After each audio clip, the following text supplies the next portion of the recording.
오늘은 구원론에 대해서 이제 오늘부터 해나가겠습니다.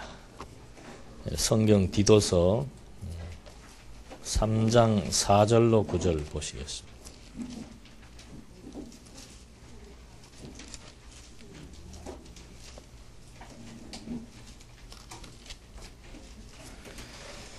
디도서 3장 4절로 9절 보시겠습니다. 우리 구주 하나님의 자비와 사람 사랑하심을 나타내실 때 우리를 구원하시되 우리의 행한 바 의로운 행위로 말미암지 아니하고 오직 그의 긍휼하심을 쫓아 중생의 씻음과 성령의 새롭게 하심으로 하셨나니 성령을 우리 구주 예수 그리스도로 말미암아 우리에게 풍성히 부어주사 우리로 저의 은혜를 힘입어 의롭다 하심을 얻어 영생의 소망을 따라 후사가 되게 하려 하심이라. 이 말이 미쁘도다. 원컨대 내가 이 여러 것에 대하여 굳세게 말하라. 이는 하나님을 믿는 자들로 하여금 조심하여 선한 일을 힘쓰게 하려 함이라. 이것은 아름다우며 사람들에게 유익하니라. 바울이 지금 디도에게 글을 쓰는 내용인데 디도를 파송한 것에 대한 것은 뭐 디모데서와 유사한 내용들입니다. 다 교육을 위한 거죠. 잘 가르치라고, 하나님에 대해서 잘 가르치라고 이제 파송을 했는데 무엇을 어떻게 가르쳐야 되는가, 이건 굉장히 중요한 과제입니다. 그래서 하나님의 자비와 사랑하심을 나타내셨다. 그러니까 우리가 무엇을 우리 스스로 만들어내는 것이 아니고 이미 하나님께서 보여주신 내용을 이제 전달하는 건데, 하나님의 자비와 사랑하심을 나타내셨을 때 우리를 구원하시되 우리의 행한 바 의로운 행위로 말미암지 아니하고 오직 그의 긍휼하심을 쫓아 중생의 씻음과 성령의 새롭게 하심으로 하셨다.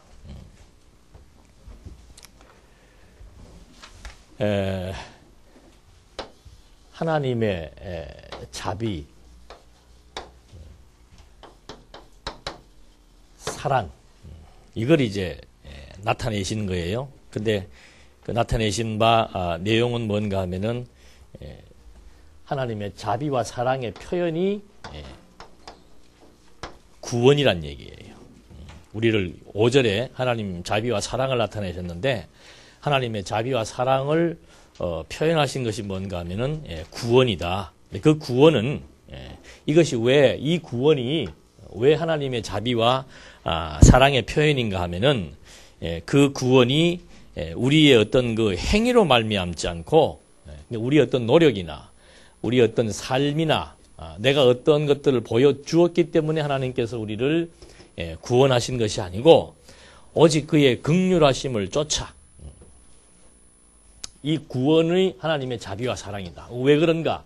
이 구원의 성격이 하나님의 긍휼하심에 의해서 이루어진 것이다. 그러니까 이걸 뭐 긍휼은 다른 말로 하면은 은혜예요. 하나님의 은혜 언약에 의해서 우리의 구원이 이루어진 것이지 우리들의 어떤 행위에 의해서 구원이 이루어진 것이 아니다. 그러니까 그 하나님의 은혜로운 긍휼하심을 쫓아서 된 것인데 그 은혜로운 긍휼하심을 쫓아낸 것이 어떤 방식으로 되었는가? 중생의 씻음과 성령의 새롭게 하십니다. 그러니까 하나님의 긍휼은 중생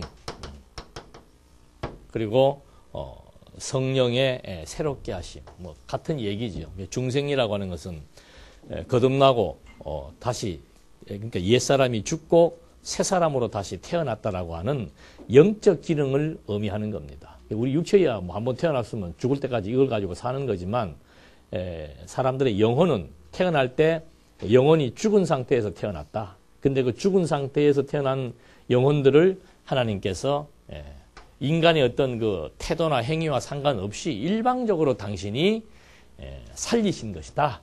그 말을 하는 겁니다. 그래서 그것이 하나님의 은혜이며 긍휼이며 그게 바로 하나님의 자비와 사랑에 대한 표현이다.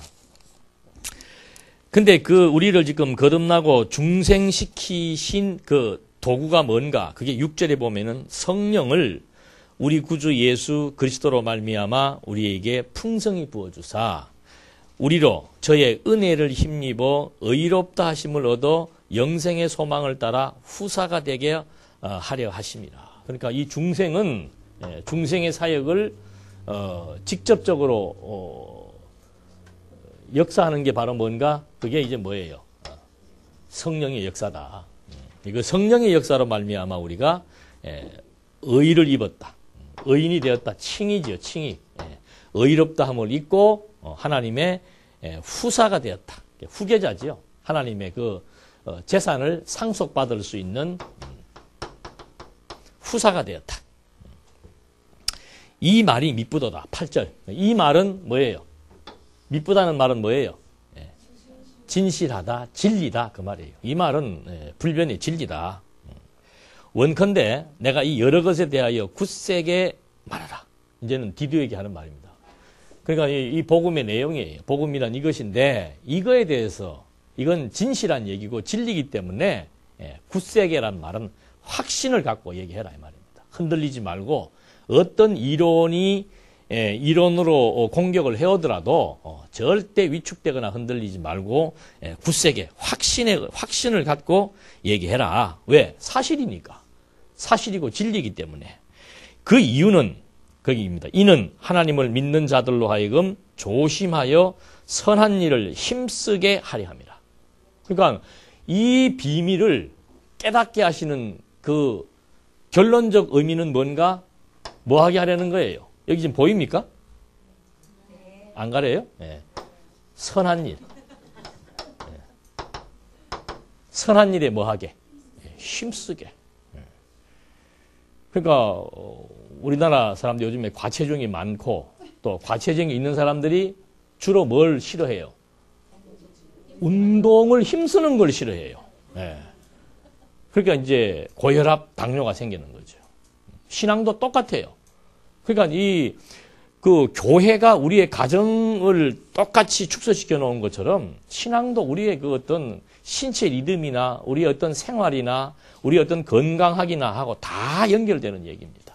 그러니까 뭐 우리가 듣기 싫어하는 말 중에 하나가 뭔가 하면은 뭐 머리로만 어떻게 아는 건 무지하게 많잖아요. 지금 우리가 어디 갖다 내놔도 지금 저 김경용 목사님 그 논문 제목은 우리 이 안에서는 통과 안 됩니다.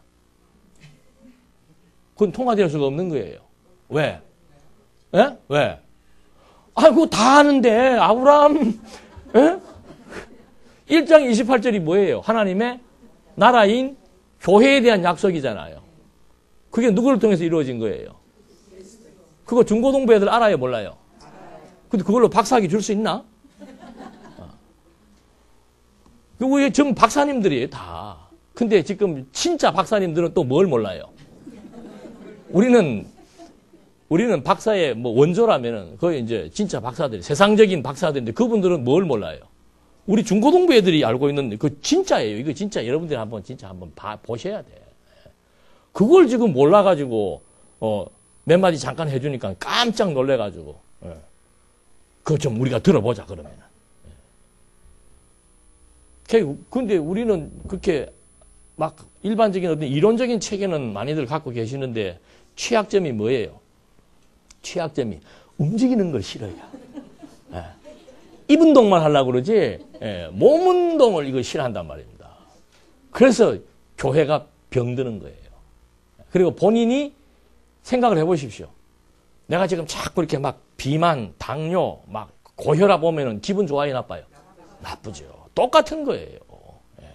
그러니까 신앙생활이 막 행복고 즐거워야 되는데 별로 행복고 즐거운 거는 별로 없고 막 눈에 어디 시비거리만 보이고 이거는 문제가 있는 거죠.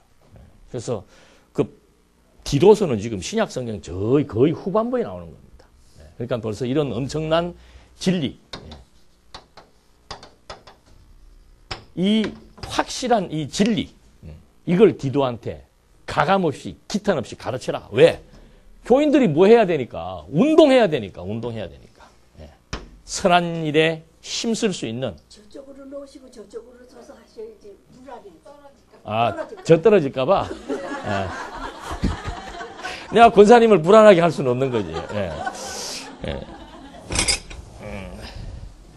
아직 그 정도 운동신경 아직 있어요. 예. 걱정 안 하셔도 됩니다. 예. 안 떨어질 테니까. 예. 그래서 우리 지금 이제 신학부 나와서 공부하시는 분들은 지금 이것도 운동이에요. 운동. 예. 운동하는 거예요. 예. 나와서 배워서 그 다음에 우리의 정신 세계가 완전히 달라지고, 요 중생이라는 게 새로 태어난 거 아니에요. 새로 태어나서 계속해서 말씀 먹으면은 자라서 건강한 애들은 어떻게 해요? 병든 애들은 가만히 있고 건강한 애들은 어떻게 해요? 움직이는 거죠. 그건 너무도 당연한 이치예요. 그렇게 해야 계속해서 에너지가 어떻게 돼요? 생성되는 거예요. 그래서 이것이 거기 나오죠. 마지막에 보면 이것은 아름다우며 사람들에게 유익하다. 그러니까 여러분 우리가 그 봉사하며 산다는 거 이건 엄청나게 선한 일이고 내 자신에게 엄청난 유익이 되는 거예요. 그러니까 하나님께서 우리에게 성령의 역사로 말미암아 뜨거운 열정을 주시고 사명과 그 다음에 은사를 발견하게 해서 선한 일을 할 수 있도록 하고 싶도록 우리의 마음을 한 거예요. 이제 격동시키는 것은 선한 일에 쓰기 위한 것이고, 그런 마음이 안 들고 자꾸 사사건건 이렇게 불신, 불평, 불만 그거 누가 주는 마음이에요? 어떻게 잘하죠? 그 악신이 들어서 그런 거예요. 악신 들어서 그런 마음이 생기면은 결국은 뭐 하는 거예요? 선한 일을 하는 게 아니고 악한 일을 하는 거죠. 하나님께서 악한 도구로 쓰시는 건가, 선한 도구로 쓰시는 건가, 그거는 굉장히 우리 인생에 있어서 중요한 일입니다. 악한 일에 쓰임 받는다는 것은 자기를 죽이는 일이, 자기 영혼을 파괴시키고, 자기를 죽이고, 자기를 불행하게 만드는 일이고. 만약에 내가 지금 말씀이 좀 이렇게 듣기 싫어지고, 자꾸 이렇게 나타난 일에 대해서 불평과 불만이 생긴다는 것은 빨리 지금 정신을 어떻게 해야 돼요? 차려야 돼요. 근데 이거 보면 자꾸 이 사람 저 사람 몇 명 모여가지고 더 깊숙하게 깊은 수렁 속으로 진입해 들어간다면은 이제 그 힘든 일이죠. 제가 여러분들에게 지금 겁주려고 그러는 게 아니고 이런다고 누가 겁을 먹겠어요? 그게 아니고 지금 성경에서 그 얘기를 하는 거예요. 왜? 지금 이 구원의 문제가 우리가 구원받았다. 창세전부터 내가 다 선택된 백성이다. 그걸로 끝나는 게 아니란 얘기죠. 그걸로 끝나는 게 아니고 정말 우리 기독교 진리라고 하는 것은 이론과 실제가 동전의 양면처럼 이렇게 하나로 움직여 나간다는 거. 그걸 이제 초대에 이렇게 좀 말씀을 드리면서 교회신학에서 지금 구원론을 강의하지만 내가 구원을 받았나 안 받았나 이런 차원의 문제가 아니라는 거죠. 결국 구원이라고 하는 것도 전통신학에서는 이 구원을 인간의 문제로 설명을 합니다. 결론은 초점이 어디 오는가? 내가 구원받은 자냐 못 받은 자냐 거기에 많은 그 비중을 두죠. 그러나 성경신학은 그렇지 않습니다. 여기서 지금 제일 먼저 이게 하나님의 자비와 사랑에 대한 이걸 이제 우리는 계시라고 그러잖아요. 하나님의 자비와 사랑에 대한 거. 하나님의 자비와 사랑이 구체적으로 어떻게 계시됐다고 그랬습니까? 그렇죠. 그 언약과 성취의 중심 주체가 누구예요? 그리스도지요. 그러니까 각도가 좀 달라지죠. 내가 구원받았나 안 받았나 이런 문제를 갖고 얘기하려고 하는 게 아니고 첫 출발, 첫 단추부터가 하나님의 자기 계시, 사랑의 절정에 대한 계시, 계시의 절정, 사랑의 절정은 뭔가? 그리스도예요. 그리스도. 구약에서 언약하신 대로 예수가 그리스도로 오셔서 구약의 언약을 다 성취하시는 거, 다 이루시는 거. 구약의 언약을 다 이루신 하나의 표징이 뭐였습니까? 카텐이 어떻게 된 거예요? 카텐이 밑에서부터 끝까지 휘장이라고 그러고만. 현대 용어는 카텐이에요. 밑에서 위로 찢어졌어요? 위에서 아래로 찢어졌어요? 위에서 아래로 찢어졌어요. 밑에서 위로 찢어지면 누가 찢은 걸로 생각할 수 있어요? 하나님은 치밀하신 분이라니까. 그 카텐 두께가 혹시 얼마나 되는 줄 아세요? 모르죠. 그래야 내가 서 있는 맛이 나지. 정확히 측정 안 했습니다만은 10cm 정도 된답니다. 그것도 일반 천이 아니고 청색식 자색실 꼬아가지고 10cm 두께 된 카텐이 밑에서 막 칼로 한 게 아니고 위에서부터 아래로 쫙 찢어져 버린 거예요. 그 카텐은 무엇에 대한 상징이에요? 구약, 율법에 대한 상징이죠. 그걸 당신이 뭐 한 겁니까? 이제는 다 이루었기 때문에 그 카텐이 쫙 찢어짐으로써 이제는 그 카텐을 찢으신 주체가 누구예요? 그리스도잖아요. 그래서 그리스도로 말미암아 이제는 하나님께 나아갈 수 있는 새롭고 산 길이 열린 것이다. 그 새롭고 산 길은 뭔가? 하나님 발견이에요. 하나님 발견. 계시된 하나님을 발견한다라고 하는 거. 그러니까 자꾸 지금 우리가 이게 뭐 기독교 강연을 공부한다, 교회신학을 공부한다, 그 초점이 어디에 있는가? 그것 자체가 자꾸 그 일반 기독교 강요의 전통적인 관점과 우리 교회신학의 전통적인 관점은 전부 다 하여튼 인간에게 비중을 70% 정도 두는 거예요. 그래서 막 인간에게 비중을 두니까 당신 지금 행위로 구원받았어요? 은혜로 구원받았어요? 물으면 뭐라고 얘기해요? 은혜로 구원받았습니다. 그러면 은혜로 구원받은 사람이 그렇게 살아가 됩니까? 안 됩니까? 이게 이제 인간의 관점으로 접근을 하는 거예요. 여기도 물론 선한 일이라고 하는 것을 설명을 하지만 우리는 그런 관점에서 접근해서 선한 일을 강요하거나 선한 일을 해야 된다라고 하는 그런 규범적 당위에 의해서 말하는 게 아니라 이 말이죠. 완전히 신이에요, 신. 우리의 구원의 문제가 어떻게 이루어진 문제인가? 창세 전부터 우리의 구원도 창세 전부터 하나님의 뭐예요? 언약이에요, 언약. 창세 전부터 하나님께서 뭐 한 거예요? 예정된 거예요. 이 사실을 누구를 통해서? 그리스도를 통해서 뭐 하신 거예요? 성취하신 거예요. 이걸 누가 와서 깨닫게 해주는 겁니까? 성령이 와가지고 이 비밀을 깨닫게 해주는 거예요. 그러니까 성령의 사역이라고 하는 것은 막 우리 뭐 거듭나고 중생 여기에 국한된 그런 사역이 아니라고 지난 주일도 말씀드렸잖아요. 여기 지금 다 기독교 강의 들으시는 분들이죠, 대부분 다. 오늘은 복습하신다고 생각하면 돼. 이상하게 강요하고 이 교회신하고 진도가 똑같이 나가요. 나는 좀 딸려 나갔으면 좋겠는데. 이거 성령의 사역 그러면 우리는 성령의 사역, 여기 있어 성령의 사역은 여러분 그 지금 구원론 표지 보십시오. 제일 첫 장에 있는 목차. 모든 공부는 목차가 제일 중요합니다. 목차 그냥 넘겨버리고 이렇게 계시면 안 돼요. 목차부터 검토를 하셔야 돼. 목차를 보니까 이게 이제 목차 보고 여러분들이 분석을 하셔야 돼요. 목차 분석부터 하실 줄 있어야 돼. 이제. 목차 이렇게 뚝 보니까는 뭐 하고 싶은 말 없어요? 목차에 보니까는 2번이 뭐가 나와요? 성령의 사역계가.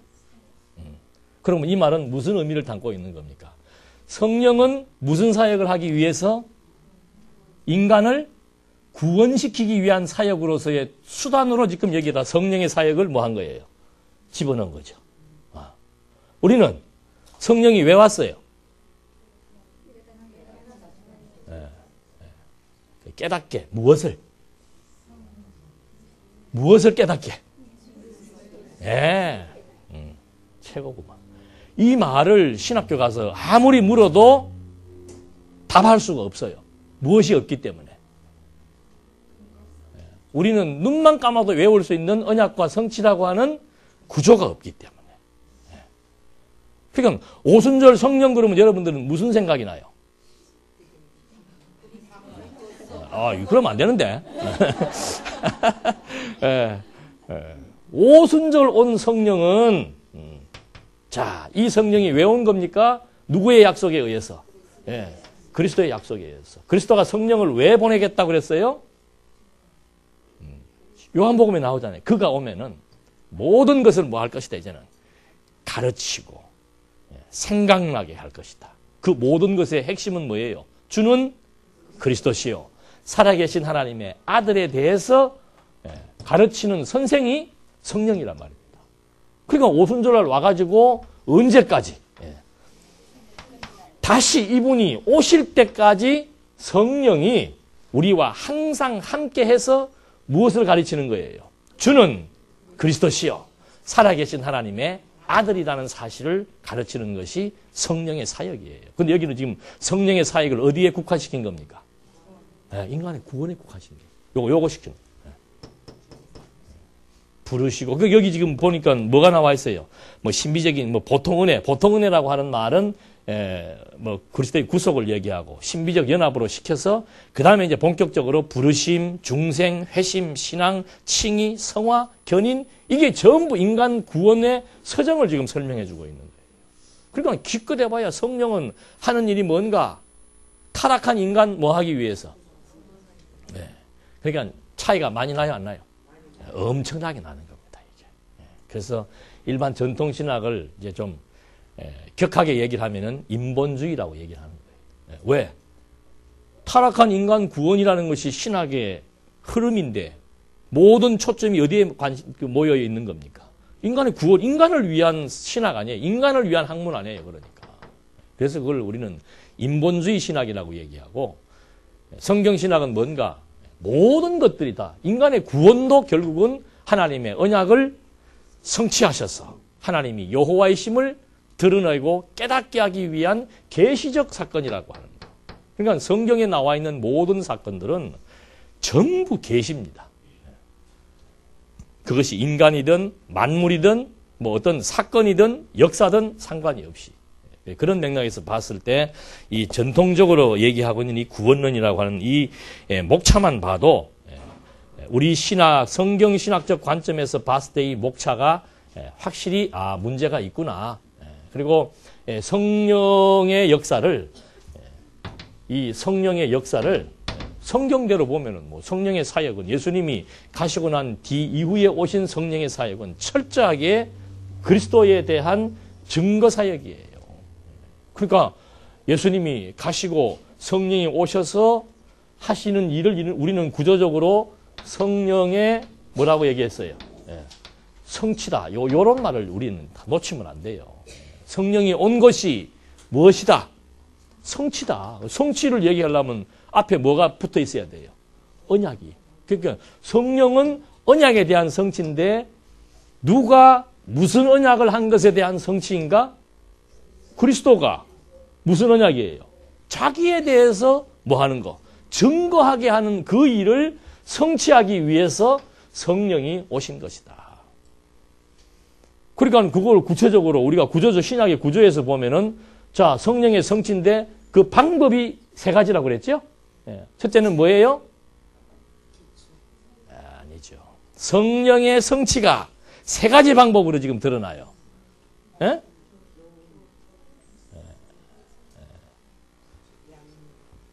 이제 이렇게 되면 이제 앞으로 또 안 잊어버리실 거예요. 이제. 다 알고 계세요. 성령의 행적.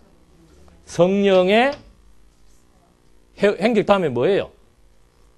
이거는 또 약하게 기억을 하시고만. 교훈. 그 다음에 성령의 뭐예요? 이제 아시겠죠? 예언. 그래도 지난주에 했다는 정도만 아셔도 저는 고맙죠. 전혀 처음 듣는 말씀으로 이렇게 앉아 계시면은, 이거예요. 성령의 성취가 어떤 방법으로? 사도들의 행적을 통해서. 그 다음에 성령의 행적이 결국은 사도들을 움직이는 거죠. 그 다음에 그 성령이 뭐 하는 거예요? 교훈하는 거예요. 그러니까 행적으로 뭐가 세워지는 거예요? 교회가 그렇게 연결이 되는 거예요. 이거 우리 여러분들이 이거 설명할 수 있는 이것이 쉬운 게 아니에요. 그러니까 저는 개론을 할 수 있다 하면은 그 사람은 거의 성경신학 90% 이상을 습득한 사람이라고 인정하는 겁니다. 개론 설명하는 게 쉬운 게 아니에요. 신약 구조 요거 딱 써놓고 나와서 한번 이거 설명해 보십시오 하면은 그거 설명하기 힘들어요. 그러니까 성령의 행적에 의해서 교회가 어떻게 해요? 설립되고. 이제는 여기에서 교회론으로 전개되는 그 이치와 성령의 성취 사역과 서로 뭐가 돼요? 입체적으로 연결이 되는 거예요. 그래서 우리는 수평적으로만 얘기하는 게 아니고 이게 완전히 입체 사역이에요. 성령이 와서 그의 행적으로 말미암아 교회를 설립하고 성령의 교훈에 의해서 교회를 뭐해요?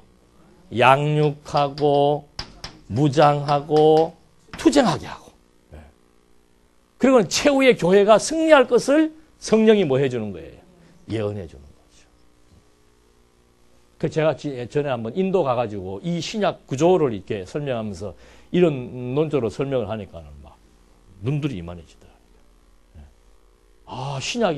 신약을 이렇게, 신약 성경을 이렇게 쫙 이렇게 체계적으로 이해할 수 있는 학자가 없다는 거죠.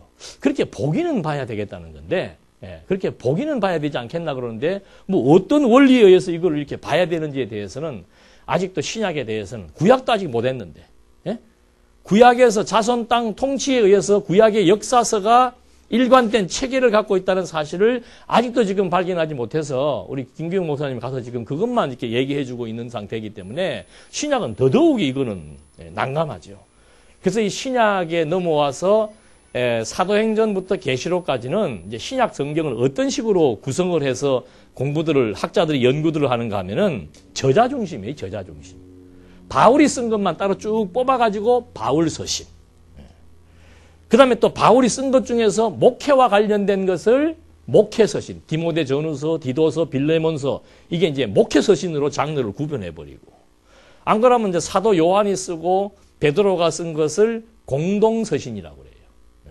그래갖고는 또 공동 서신 또는 일반 서신 그래가지고 베드로가 쓴 것 따로 모아놓고 요한이 쓴 것 따로 모아놓고 이런 식으로 해서 저자별로 연구를 하다 보니까 신약 성경의 논리 체계를 확보할 수가 없다라고 하는 거죠. 그래서 지금 이렇게 여기까지 전체적으로 말씀을 드리는 이유는 뭔가 하면은 성령의 사역을 지금 정확하게 인지하기 위해서입니다. 이제는 성령 그러면 여러분 뭐 떠올려야 돼요? 신약의 구조. 성령 그러면 이게 떠올라야 돼요. 그래서 이런 구조를 가지고 이제 우리가 진짜 이 성령이 포괄적으로 그리스도를 증거하고 있는데 전통신학에서는 성령이 인간의 구원만을 지금 설명하는 쪽으로 이렇게 아주 축소되어 있고 내용들이 좀 이렇게 미비하다는 것을 우리가 쉽게 이해를 할 수 있습니다. 그래서 여기서 지금 이 구원 요걸 설명할 때도 배경이 없으면은 하나님은 자비하시고 사랑이 많으십니다. 왜? 인간을 구원하기 때문입니다. 어떻게 구원했기 때문에 행위로 구원한 게 아니고 은혜로 구원했기 때문입니다. 그걸 우리한테 알게 하려고 성령이 와서 우리를 의롭다고 하고 하나님의 부사로 삼은 겁니다. 자, 그러니까 우리 무슨 일 하면 삽시다. 이게 전통신학의 논리 방법이란 말이에요. 뭐가 빠져 있으니까. 요것을 설명하기 위한 계시적 원리가 빠져 있으니까. 그러니까 이거 그 다음에 전부 이게 우리 인간과 관련된 얘기만 할 수밖에 없지요. 근데 이거 여기에서 계시적 원리를 찾아버리면은 주체가 완전히 하나님으로 탈바꿈 돼버려요. 그래서 하나님께서 시작하니까 결론도 이것이 하나님의 은혜의 영광을 우리한테 깨닫게 하기 위해서 성령의 교훈의 역사로 말미암아 이런 내용들을 알게 하는구나. 디도서가 어디에 있는 거예요? 성령의 교훈의 후반부에 있는 거 아니에요. 그래서 그 교훈에 의해서 하나님께서 이렇게 해서 하나님의 교회를 지금 무장시켜 나가시는구나 하는 사실을 알게 되는 거죠. 그게 깨달아지니까 그 다음에는 무엇이 가치로운가 스스로 판단할 수 있잖아요. 이 땅에 살면서 그냥 밥만 먹고 잘 살고 뭐 인기나 명예나 그런 거 추구하며 살 것인가? 저는 얼마 전에 그걸 봤어요. 굉장히 저 나름대로는 참 저런 친구들도 있구나. 지난 주일도 말씀드렸지만 그 가수 박진영 있잖아요. 나는 걔 막 춤도 이상하게 추고 비닐을 입고 나오고 그러길래 저놈이 정신이 있는 놈인가 없는 놈인가? 뭐 연예인 하려면 다 본정신 가지고 하겠어요? 본정신 빼놓고 막 미쳐야 그걸 하지. 근데 걔는 본정신이 있더라니까. 자기가 뭐 사람들이 다 추구하는 돈 뭐 26살 때 20억 벌었대. 나는 죽을 때까지 만져보지도 못할 돈을 갖다가 26살 때 20억을 벌었대요. 그러면 괜찮은 거 아니에요? 그 다음에 이제 막 세계적인 가수, 세계적인 작곡가가 되기 위해서 미국의 본토에 들어가가지고는 빌보드 차트 안에 뭐 6인가 7위에 자기의 곡을 올려서 흑인들과 미국 가수들에게 줘가지고 그 곡이 인기 차트 빌보드에 올라가는 것은 그건 기적입니다. 지금 싸이도 뭐 빌보드에 2위에 올라갔잖아요. 그거는 기적이에요, 기적. 로또하고 비교가 안 되는 겁니다. 왜 그렇게 했겠어요? 하나님이 지금 한국을 알리는 거라니까. 전 세계에 한국을 알리는 거예요. 왜? 한국에 뭐가 있으니까. 그게 지금 바울이 디도에게 말하는 것처럼 이게 다 뭐다? 진실은 밑분말이다. 밑분말이다. 이 말이에요. 하나님께서 세계를 무엇 중심으로 세계를 움직여 나가십니까? 하나님이 이 전 세계를, 이 우주 이 전 세계를 뭘 위해서? 하나님의 몸인 뭐예요? 교회. 교회는 진리의 기둥과 터예요. 그러니까 하나님의 눈동자와 관심과 이 모든 세계의 경제와 정치와 심지어는 기후까지라도 전부 뭘 위해서? 교회를 중심으로 움직여 나가는 거예요. 세계에서 살아있는 교회가 어디밖에 없어요. 지금. 한국에서도 지금 속된 말로 지금 교회들 지금 다 병들었어요. 다. 그 교회가 아니에요. 간판이 교회지. 아니 교회를 신당으로 꾸며놓고 안에서 제사 드리는 게 그게 무슨 교회예요. 그건 교회 아니에요. 그건 완전히 교회를 위장한 사단의 역사지 그게 무슨 교회예요. 그건 뭐 출발부터가 다른데. 성경도 자기들 마음대로 해석해버리고 신당 지어놓고 재단 꾸며놓고 제사장이 서가지고 교인들을 법으로 자기들이 만들어놓은 자기들 중심의 법으로 교인들을 다 묶어서 억압하고 하는 그것이 그게 무슨 교회냐 이 말입니다. 그건 종교로 위장한 하나의 거짓된 기독교죠. 거짓된 기독교. 이것만 가지고 우리는 살맛이 있는 거예요. 우리의 행위 때문에 여기다가 집어넣은 게 아니고 뭐 때문에? 하나님의 자비와 사랑에 의해서. 우리를 이 속에 집어넣고 그게 깨달아지면은 무슨 일 하는 거예요? 선한 일 하게 돼 있어요. 그게 가치예요. 내 존재 가치. 일의 가치. 그러니까 이 땅에 살면서 뭐가 선한 거고 뭐가 아름답고 뭐가 정말 가치로울까? 라고 판단되는 것. 그 다음에 내 존재 가치. 그거 이거 알아지면 정확하게 위치 파악되잖아요. 박진영이는 뭐 돈 20억 벌어갖고는 만족이 안 되더래요. 그래서 세계 미국 시장에 가서 명예를 얻었죠. 명예를 얻어도 만족이 안 되더래요. 그래서 해볼 것 다 해보니까 뭔가 몇 프로가? 2%가 부족하더라. 그게 뭘까 고민해보니까는 여러분도 한번 해보세요. 그거 재밌어요. 한번 지금까지 사시면서 있었던 큰 굵직굵직한 사건들 있잖아요. 10대 때에, 20대 때에, 30대, 40대, 50대, 60대 아니면 그걸 뭐 5년 주기로 나누든 10년 주기로 나누든 큰 사건들 하나씩 딱딱 이렇게 한번 정리해서 가만히 생각해 보면은 자기 인생 역사 다 풀어나가는 거예요. 이야, 이게 진짜 누구의 섭니다. 박진영이는 하나님은 모르지만은 이거는 내가 주체가 아니고 내가 이 일을 만들 수가 없다. 만들어질 수가 없다. 이건 분명히 어떤 힘의 역사다. 그 힘이 누구인가? 그게 신이라면 신으로 찾고 싶다. 그 힘이 뭘까? 그래갖고 지금 뭐 성경도 갖다 놓고 불교 경전도 갖다 놓고 뭐 다 해가지고 지금 찾아보겠다고 아직은 소식은 없던데 모르는 사람도 조금만 생각을 하면은 주체의 문제가 부각이 되고 인생이 참 이렇게 사는 것이 가치가 없다라고 하는 사실을 알게 되는 거죠. 우리는 다 알아요. 다 알아. 저는 참 지켜보는 저도 물론 연구소 한 멤버고 하지만은 그래도 직접적으로 조금 이렇게 저도 직접적으로 다 있지만은 이렇게 옆에서 보면서 안타까움은 다른 거 없어요. 아니 뭐 그렇게 쌍수를 들고 하고 할 게 뭐 있어요? 되고 안 되고 지금 누가 다 해나가시는데 나는 참 걱정도 팔자고 오지랖도 넓으신 것 같더라고. 하나님께서 안 되게 되어 있으면 어떻게 해요? 안 됩니다. 여러분이 반대해도 여러분이 다 찬성해도 어때요? 안 돼요.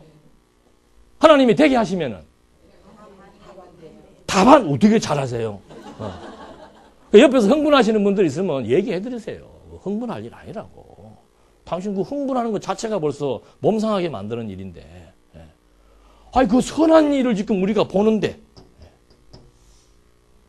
여러분 생각을 해 보십시오. 애굽에 있다가 광야에 나왔으면은 그 한 1000여 명 되는 사람들, 그리고 뭐 어른들, 핵심 멤버들만, 예를 들어서 뭐 한 500명만 모였어도 이론이 어떻게 되겠어요? 이래야 된다, 저래. 나중에 그 말 나오잖아. 애굽에서 괜히 나왔다. 저놈 저 모세 저거 죽여야 된다. 저게 무슨 생각, 저 살라고 저 짓을 했는데 우리는 지금 다 따라 나와서 보니까 어디예요? 광야라. 돌아가자. 뭐 별말이 다 나오잖아요. 그러니까 하나님이 딱 개입하셔서 뭐라고 얘기하는 거예요? 예?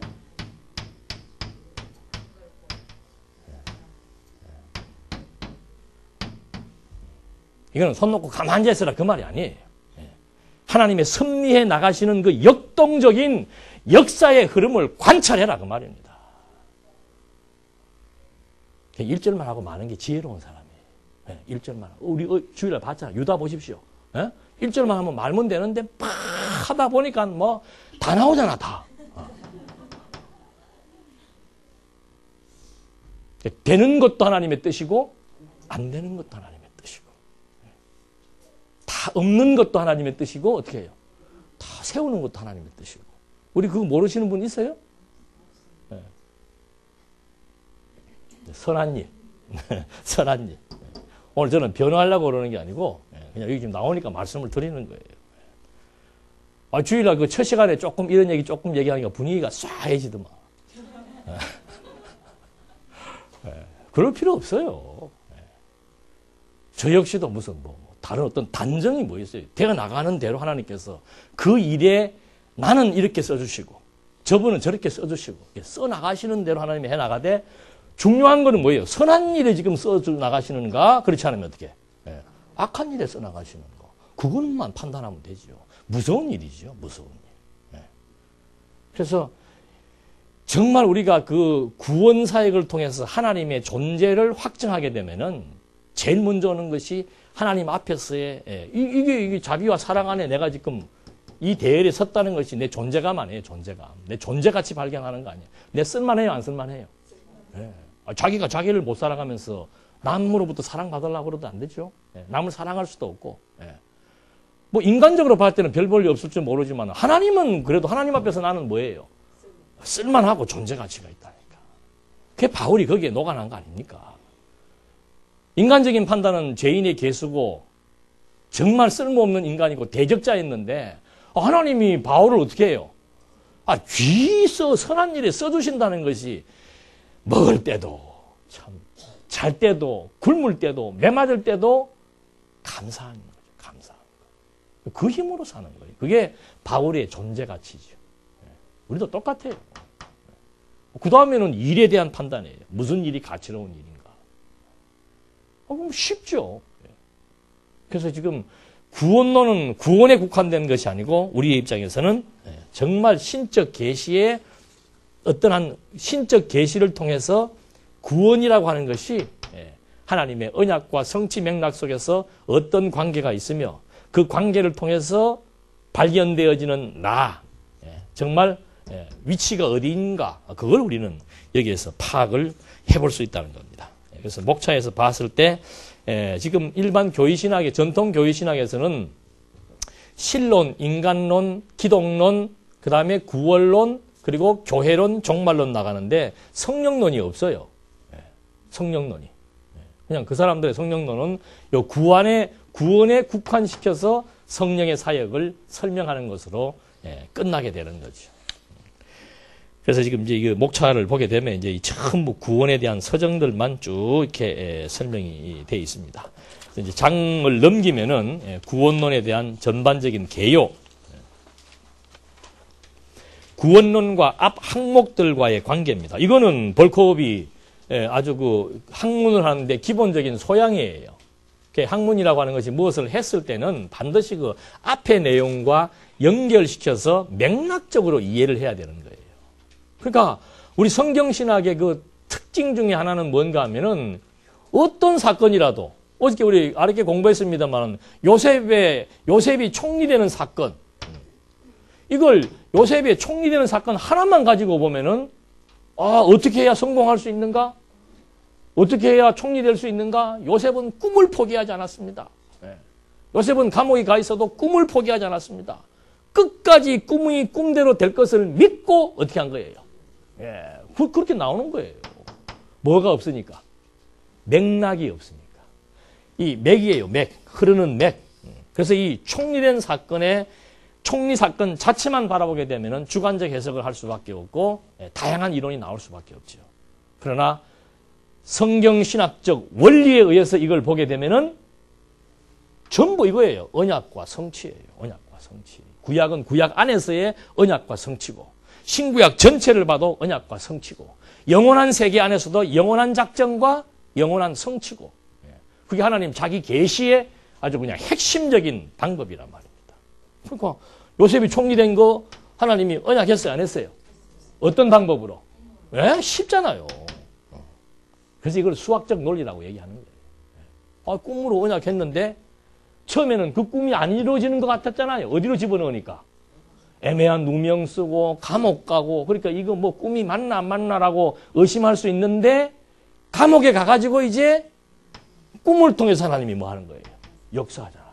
꿈 해석 자꾸 시켜가지고. 그러니까 요셉에게 자꾸 꿈을 해석시키는 이유도 요셉은 알잖아요. 야, 너 꿈 해석 잘하네. 그러니까 뭐라고 얘기합니까? 아, 이거 내가 하는 거 아닙니다. 누가? 왜? 내가 왜 물을 때는 바로 근접한 얘기부터 거슬러 올라가야 됩니다. 무조건 막 근본적인 얘기하면 재미가 없죠.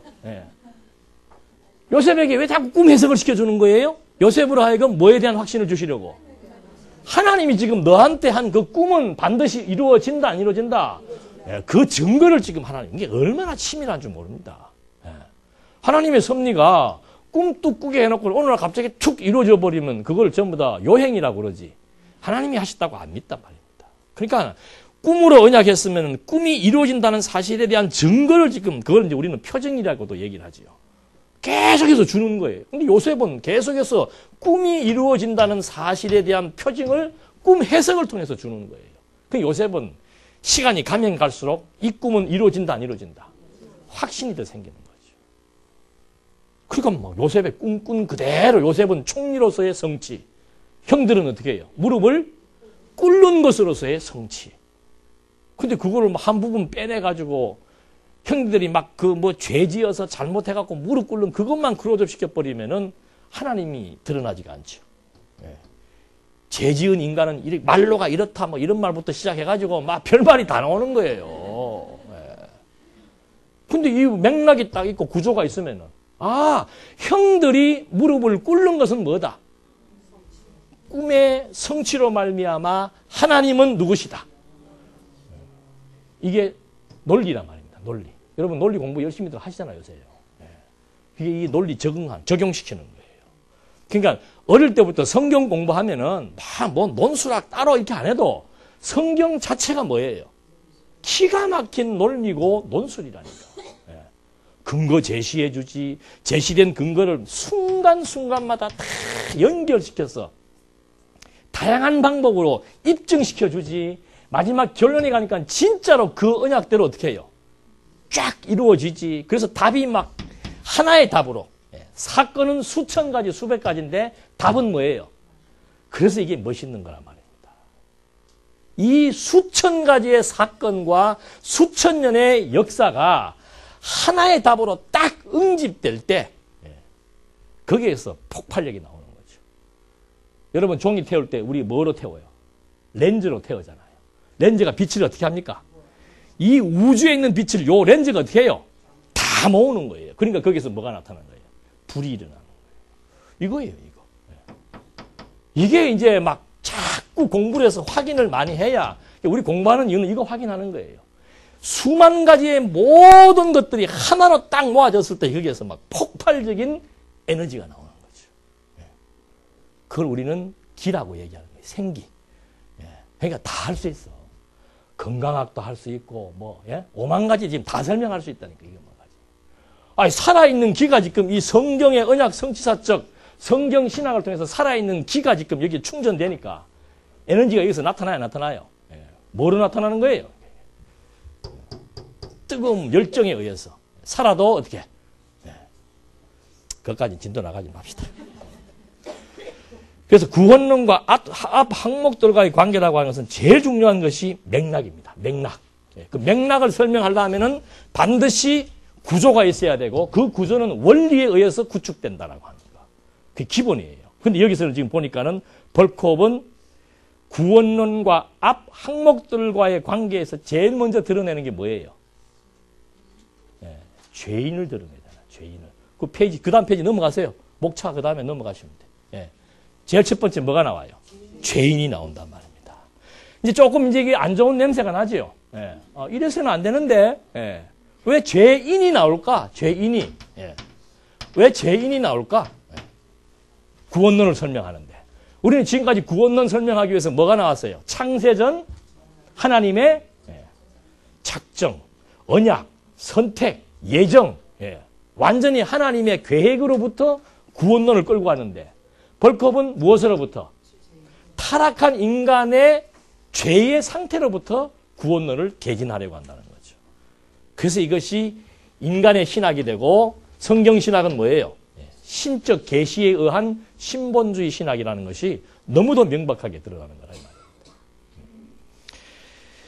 그 다음에 이제 이 죄인이 나오고 그 다음에 이제 하나님의 은혜가 나오는 거죠. 여기에서 말하는 하나님의 은혜는 뭐예요? 죄인을 뭐 했다? 구원시킨 은혜예요. 그러면 우리가 말하고 싶은 은혜는 뭐예요? 조금 더 진도가 나가야죠. 택함 받았다는 그 은혜의 본질을 뭐 하는 거예요? 깨닫는 것이요. 여기는 택자를 구원하시는 은혜를 설명하지만 우리는 창세전부터 가지고 계셨던 하나님의 그 영원한 비밀의 영광을 우리에게 뭐 한 거예요? 깨닫게 한 거, 그것이 은혜라 이 말입니다. 그 은혜 속에 우리의 구원도 포함되어 있다는 거죠. 그래서 이 본질과 나타난 부분적인 현상의 설명은 그만큼 극대화된 차이가 있는 겁니다. 그러니까 당연히 그 다음에 세 번째가 인류에 뭐가 나오는 거예요? 생명이 나오는 거예요. 자, 인간의 타락한 인간을 구원했기 때문에 하나님의 은혜를 설명하는 겁니다. 타락한 인간을 구원하지 않았다면 하나님의 은혜가 필요합니까? 안 합니까? 그런 말이 여기 설명될 수가 없는 거예요. 근데 우리는 타락 이런 거하고 상관없이도 은혜의 본질을 지금 가지고 있기 때문에 이게 그만큼 부분적이라는 얘기죠. 그 다음에 세 번째가 결국은 죄인에게 하나님의 은혜로 말미암아 구원에 이르게 했기 때문에 그것이 인류의 생명이 되고 힘이 되고 행복의 근원이 된다는 말을 하는 거예요. 그러니까 전부 타락한 인간으로 시작해서 인간을 구원받게 하신 하나님의 은혜 설명한 다음에 그것이 우리들에게는 인류에게는 생명이고 힘이고 행복의 근원이 된다. 이렇게 인간 중심의 설명이 지금 전개됩니다. 그리고 4번에서는 기독론과 구원론을 구원론의 표제하여서 취급한다. 이게 무슨 말인가? 기독론이라고 하는 것은 예수가 그리스도라는 사실을 지금 설명하는 거예요. 근데 예수가 그리스도라는 사실을 설명하기 위해서 전통신학에서 강조하는 부분이 뭐예요? 구원이라 이 말입니다. 구원. 그러니까 예수님은 무엇 때문에 오신 거예요? 이게 참 초등학교에서는 이 설명해도 괜찮지만은 참 답답한 얘기죠. 그러니까 당장 질문이 예수님이 우리를 구원하기 위해서 왔다면은 그럼 만약에 아담이 타락을 안 했으면 예수님은 오십니까? 안 오십니까? 그러니까 칼빈이 그런 질문을 하지 마라 그러잖아요. 그런 질문 하지 마. 피곤한 그 골치 아픈 질문들 하지 마. 그건 악마가 하는 질문이라 그래. 자기가 대답 못하면 악마가 하는 질문이고. 너무도 당연한 얘기 아니에요. 근데 우리는 아까도 말씀드렸지만 예수가 그리스도라는 사실에 대한 핵심은 예수님이 왜 오셨다 그랬어요? 성취해서 뭐 하시려고? 무엇을? 이게 이제 단계별로 올라가는 거예요. 왜 오셨는가? 내가 온 것은 내 뜻을 이루기 위한 것이 아니고 아버지의 뜻을 이루기 위하다. 아버지의 뜻이라고 하는 게 로고스 아니에요. 작정이고 언약이고 그걸 내가 이루기 위해 왔다. 이루어서 뭐 하려고? 나를 본 자는 누구를 본 것이다. 그게 당신이 계시의 수단이다 이 말입니다. 내가 온 것은 나는 누구인가? 본체의 형상이고 영광의 광채이다. 영원하신 하나님에 대한 뭐예요? 형상과 광채라. 그 빛을 드러내기 위해서 왔다. 그러니까 하나님의 존재를 뭐 하기 위해서 왔다. 우리에게 확증시키기 위한 계시적 수단으로서의 내 역할이다. 그걸 지금 말해주고 있는 거예요. 아니, 전에 한번 총회 때 세미나 한다고 해서 제가 이 얘기를 한번 했더니 나를 보고 이단이라고 그러더라고요. 예. 예수님을 계시의 수단으로 설명을 한다. 그럼 뭐예요, 그럼 도대체? 예. 그건 그분을 깎아내리는 게 성경에 이렇게 나와 있는 거예요. 예. 본체의 영광이고, 본체의 형상이고, 영광의 광채이고, 본체가 누구예요? 하나님 아니에요. 영원하신 하나님 아니에요. 그 하나님에 대한 뭐예요, 이게? 아우라란 말입니다. 아우라. 예? 여기에서 발산되어지는 빛이라 이 말입니다. 그 본체에 대한 이미지고. 그래서 그리스도가 아니고서는 누구를 알 수 없게 되어 있습니까? 하나님을 알 수 없게 되어 있는 거죠. 아, 이런 기독론을 얘기해야지. 예. 자꾸 무슨 뭐 인간의 이것만 자꾸 얘기하니까 참 신학에 대한 어떤 진전이 없지요. 그걸 치고 나가지 못하는 거예요. 구원 문제만 얘기하면 그다음에 할 말이 없는 거예요. 그 이상의 진전된 얘기가 없는 거죠. 그러니까 교인들도 재미없는 거예요. 뭐 자꾸 무슨 깊이 있는 얘기가 좀 나와야 되는데 뻔한 소리. 예수 믿고 뭐 해야? 구원받았다. 여러분 구원받았는데 선한 생활 합니까? 안 합니까? 못하면은 회개해야 됩니다. 그래서 성령의 1차 사역이 뭔가? 중생시키는 것이고, 성령의 1차 사역이 믿음이고, 2차 사역이 중생이고, 3차 사역이 회개다. 왜 회개를 해야 되는가? 제대로 못 사니까. 그래서 나와서 중얼중얼, 그게 이제 성령의 사역으로 얘기를 하는 거죠. 중얼중얼. 잘못했습니다. 잘못했습니다. 잘못했습니다.